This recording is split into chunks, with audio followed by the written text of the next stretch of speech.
लोणार तालुक्यातील पिंपळखुटा गावात 2 घराला अचानक आग लागून घरात असलेल्या 2 चिमुकल्यांचा दुर्दैवी अंत झाल्याची घटना काल दुपारी 2 वाजता दरम्यान घडली। लोणार पासून 3 किलोमीटर अंतरावर असलेल्या पिंपळखुटा गावात सत्यभामा प्रकाश घनवट या आपल्या मुलगी प्रेरणा माधव रसाळ हिच्यासह राहत होत्या। दोन्ही मायलेकी नेहमीप्रमाणे मोलमजुरीसाठी शेतात गेल्या होत्या। मात्र प्रेरणाची 2 चिमुकले मुलगा ज्ञानेश्वर माधव रसाळ वय 7 वर्ष व काजल माधव रसाळ वय 5 वर्ष ही दोन्ही चिमुकली घरात खेळत असताना अचानक घरगुती स्वयंपाकाच्या गॅसचा स्फोट झाल्याने घरातून आगीचे लोळ पडू लागले।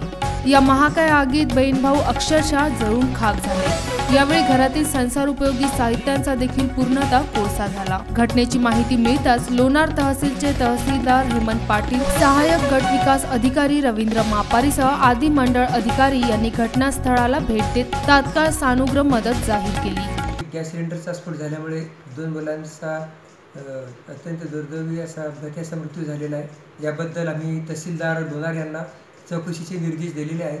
त्यांच्या चौकशीला प्राप्त होताच प्रशासनाद्वारे आम्ही पुढील कारवाई निश्चितपणे करू। देवानंद सानप, ब्युरो रिपोर्ट, कृषी प्रधान टीव्ही लोणार।